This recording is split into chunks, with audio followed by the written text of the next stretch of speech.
Quais são os elementos básicos da plasmônica? Nós podemos dizer que o primeiro elemento básico da plasmônica são as ondas eletromagnéticas.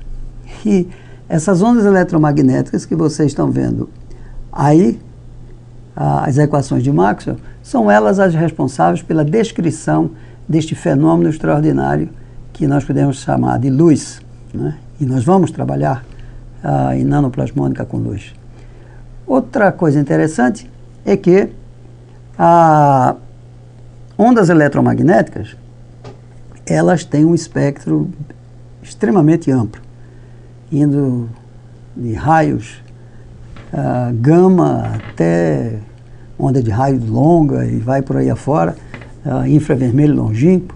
Mas nós vamos estar interessados aqui basicamente nessa faixa entre 400 e 700 nanômetros, que é a faixa do visível, e que vocês podem perceber essa faixa do visível nesse gráfico, aliás, nessa figura que está aqui ao meu lado, em que você tem desde o azul, muito azul, praticamente o ultravioleta, que vai até ao vermelho muito escuro, que seria praticamente o que chama de infravermelho próximo. Nessa faixa estarão as frequências ou os comprimentos de ondas de interesse para essa tecnologia que nós estamos querendo analisar. Uma coisa importante que nós precisamos entender alguma coisa para estudar nanoplasmônica é a propagação de onda na matéria. Isso porque a gente sabe que as ondas de superfície SPP, elas advêm da propagação de ondas numa interface entre dois meios materiais, dielétrico e metais, e dessa interação que eles têm. Então nós vamos ver um pouco dessa questão da propagação de onda na matéria. Não será profundo demais, mas o suficiente para que algumas ideias importantes sejam trazidas à tona. Eu gostaria de trazer vocês para um problema muito conhecido. Esse problema seria uma massa M solicitada por uma força externa F e que essa massa estivesse ligada a uma mola que exerce uma força de restauração, porque cada vez que você desloca essa massa da sua posição de equilíbrio, essa mola tende a trazê-la de volta a essa posição, então a força da mola produz uma força de restauração. Ao mesmo tempo, nós temos uma força de resistência, que nós vamos caracterizá-la como sendo proporcional à velocidade. É uma força, por exemplo, um corpo caindo num meio como o ar ou a água, ela sofre esse tipo de força. É uma força de atrito, não é? Então, essas forças, uma vez comentadas, nós podemos dizer que o movimento desta massa, ela poderá ser descrito por uma equação muito conhecida, que é a segunda lei de Newton. Então, a força resultante R é a massa vezes a aceleração, e essa aceleração vai ser dada pela derivada segunda do deslocamento em relação ao tempo. Então, uma vez feito isso, nós temos uma equação m vezes x dois pontos, que é a derivada segunda do deslocamento no tempo, vai ser igual à soma de todas as forças, a força externa, a força da mola e a força de resistência ao movimento. E aí, nós podemos reescrever essa equação dessa forma, onde agora ficam explicitados o gama, que é um parâmetro que mede essa força de resistência ao movimento.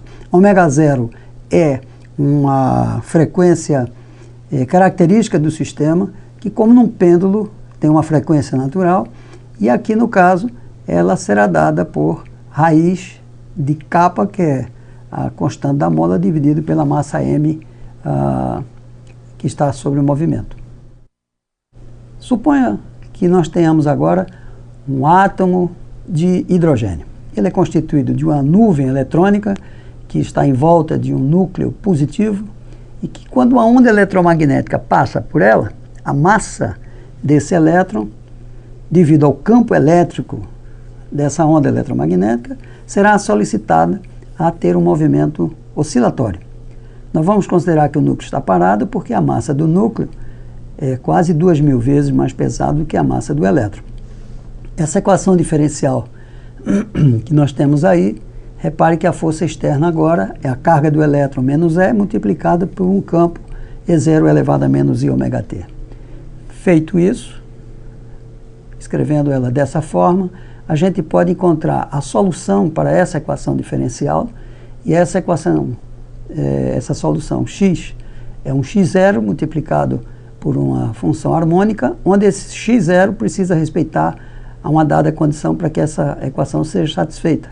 E isso leva a que o deslocamento no tempo seja dado por essa expressão que aparece aí, onde a frequência característica ômega 0 desse sistema e gama representando perdas que acontecem nesse átomo ou com essa nuvem sendo solicitada, eles aparecem nessa expressão. Verifiquem agora essa nuvem congelada no tempo. A gente verifica que há uma distância entre a carga negativa e a carga positiva, uma distância x, que é essa que nós acabamos de calcular.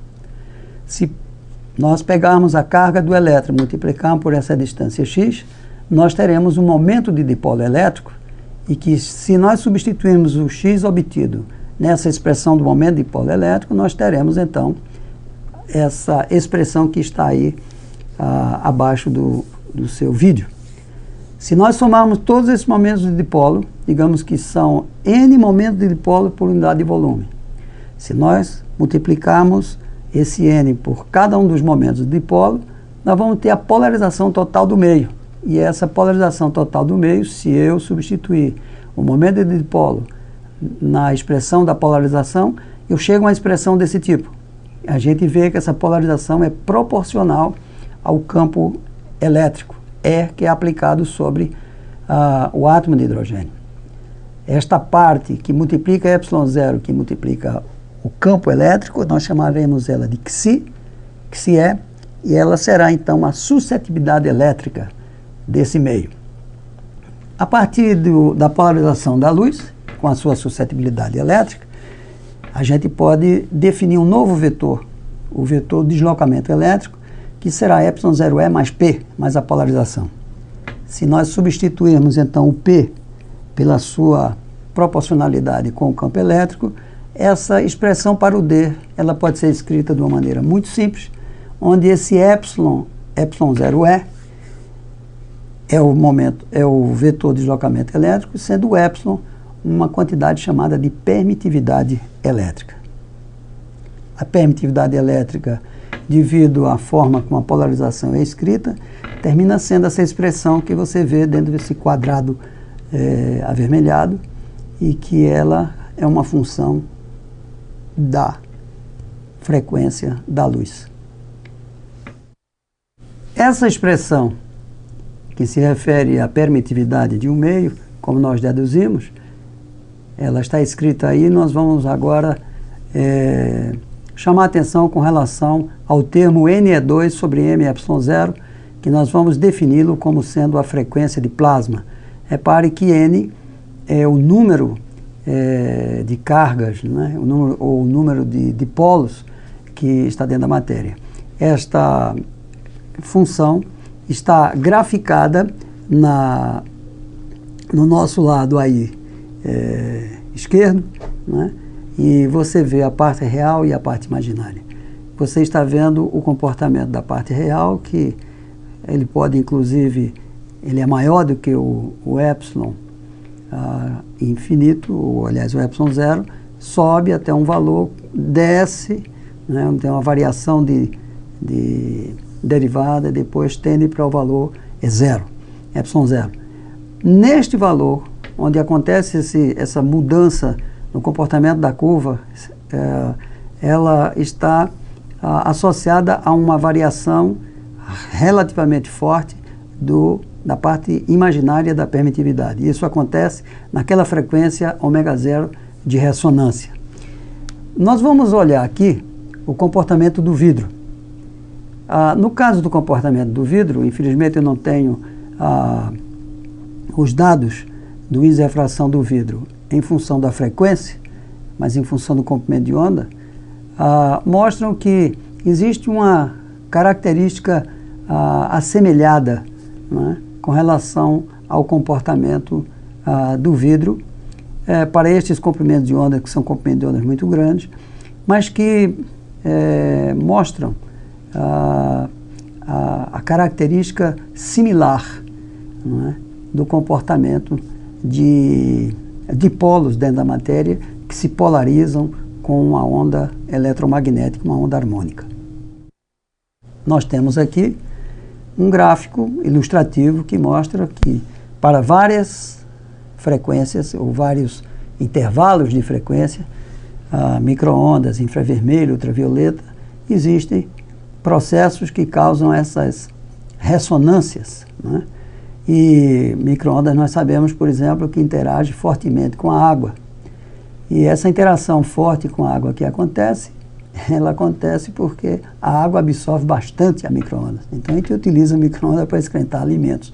Infravermelho a gente vai utilizar, por exemplo, para partes que estejam com dores, que levaram pancadas. Ultravioleta, pessoas que utilizam para banharem-se com essa luz e ficarem com uma cor bonita. Enfim, nós temos conhecimento prático de como esses vários intervalos de frequência produzem efeitos sobre coisas e pessoas. Agora, o que a gente precisaria guardar é que se eu tenho um conjunto campo magnético, eletromagnético e matéria, e se eles estão na presença de um meio ambiente, essa interação do campo eletromagnético com a matéria, ela então tem uma parte que vai de energia, que vai do campo para a matéria e é jogada para o meio ambiente. E essa é uma parte que produz perda e que a gente diz que causa absorção da luz. E existe uma parte de energia que causa dispersão, porque nesse caso a energia é trocada entre os dois elementos, entre o campo e a matéria. Como nós verificamos, nós temos a permitividade e nós já falamos aqui do índice de refração, só que agora nós falaremos dele juntamente com a permitividade, que são duas grandezas complexas. Então aqui nós temos a permitividade e é possível então se ter um índice de refração complexo, porque o índice de refração é obtido através da raiz quadrada da permitividade. Como a permitividade é uma grandeza complexa, assim também o será o índice de refração de um meio. A gente ouve falar muito de índice de refração porque a gente sabe, por exemplo, da refração da luz, né? Quando passa de um meio para o outro, e a gente vê isso num copo que você bota um lápis e ele entorta, e isso é exatamente o efeito da refração. Então, existe uma relação muito fácil de ser obtida entre a parte real e imaginária da permitividade com as partes real e imaginária do índice de refração, e vice-versa, é possível, conhecendo-se a parte real e imaginária da permitividade, se obter a parte real e imaginária do índice de refração. A gente já comentou sobre esta refração que entorta, por exemplo, o lápis que vai para dentro do copo, e quem sabe algum dia a gente chega a obter líquidos com um índice de refração negativo que produzirá esse efeito que está aí, que é uma refração ao contrário, mas isso é parte que nós não iremos considerar, apenas uma provocação para o futuro. Eu quero chamar a atenção que a velocidade de uma onda eletromagnética na matéria é dada basicamente pela velocidade da luz no vácuo, dividido pelo índice de refração, ou seja, a parte real do índice de refração. E que a parte complexa, que é o kappa, que vocês viram na definição do índice de refração, está associado a um coeficiente muito importante, que é o coeficiente de absorção. 4 vezes π vezes kappa dividido por lambda, que é o comprimento de onda da radiação, isso dá o coeficiente de absorção. E o coeficiente de absorção me diz, por exemplo, quando uma onda eletromagnética está propagando na direção x, como é que será o comportamento da sua intensidade à medida que o x aumenta. Repare que essa expressão que está aí nos informa que à medida que a luz propaga, a partir de uma intensidade de zero em x igual a zero, ela sofre uma atenuação, e essa atenuação, a intensidade dessa atenuação é produzida exatamente pelo coeficiente de absorção, que é proporcional ao coeficiente de extinção, que é a parte imaginária do índice de refração.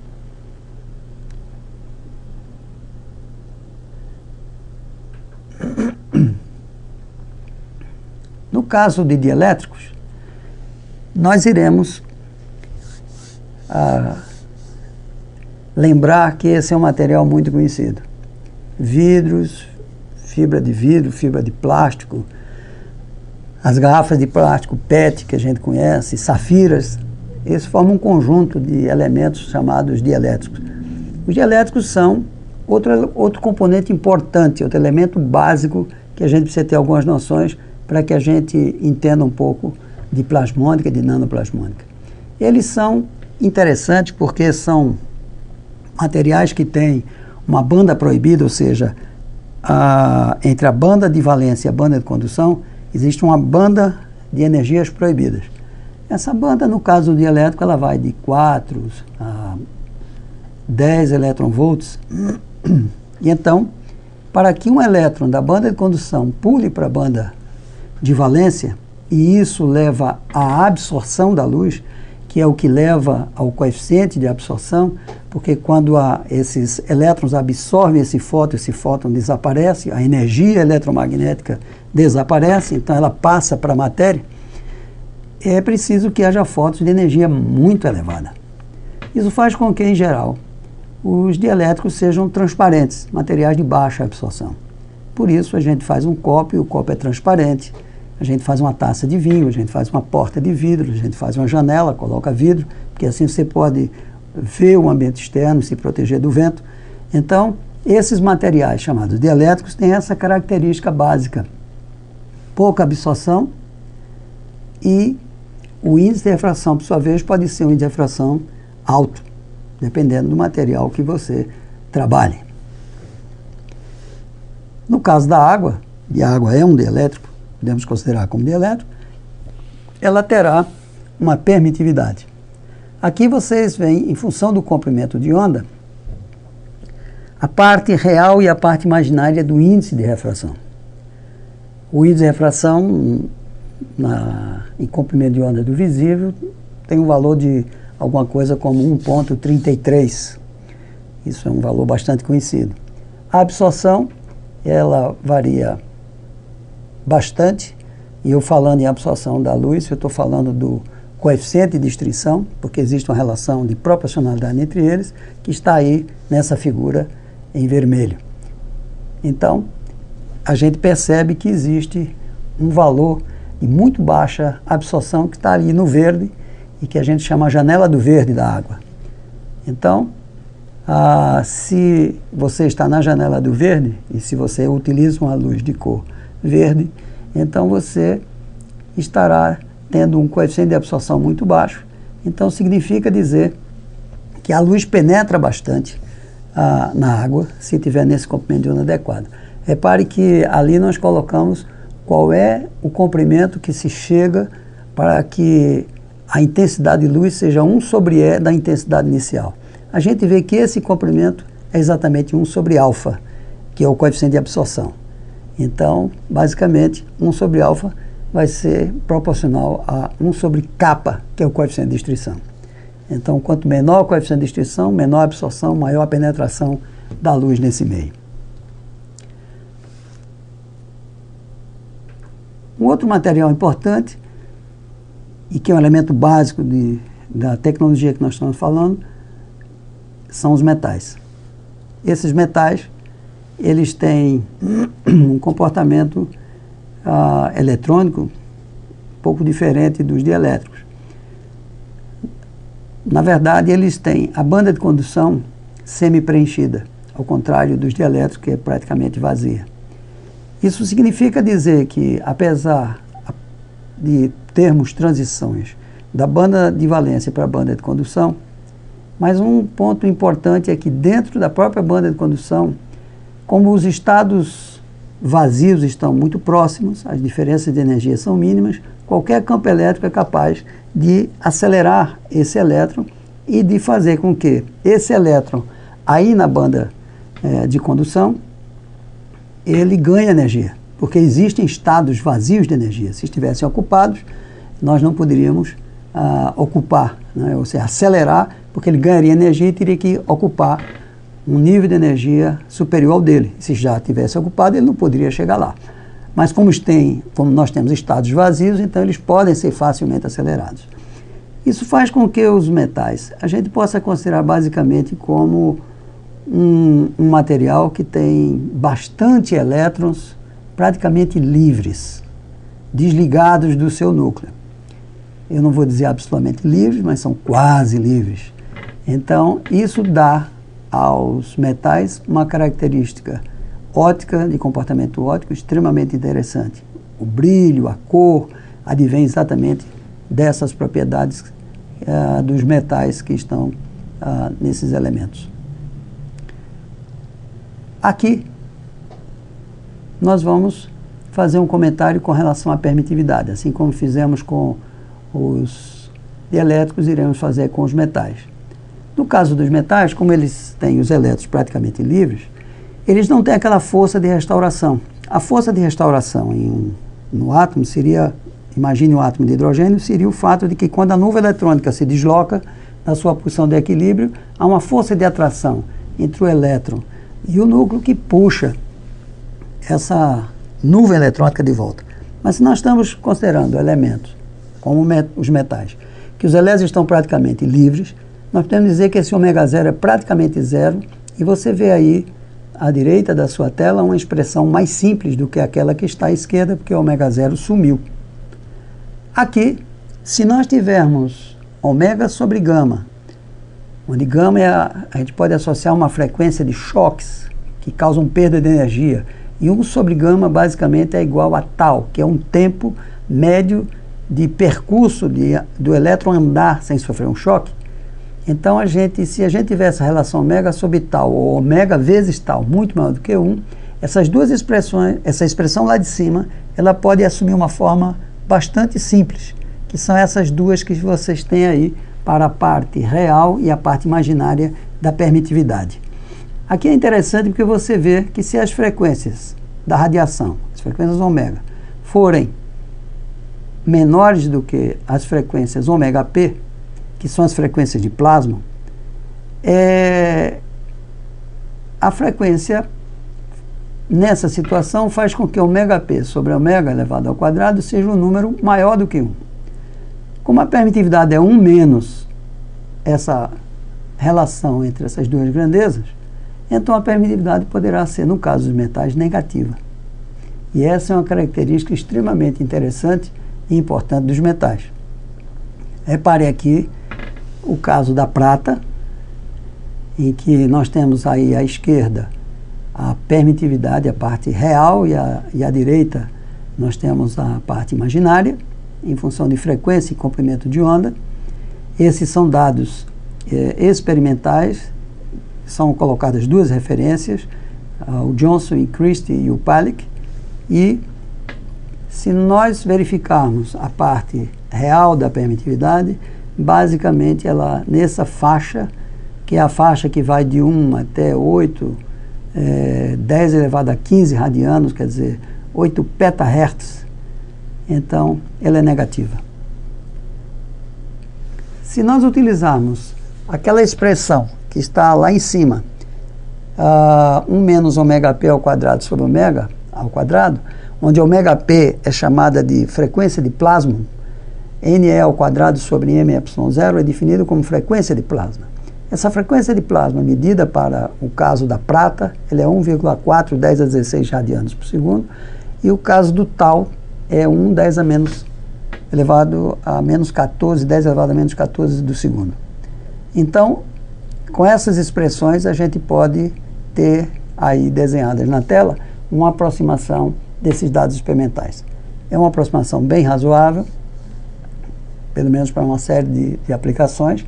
A gente verifica que há pequenos desvios, mas Em geral, nós podemos utilizar essas expressões para expressar em nossos cálculos epsilon' e epsilon'.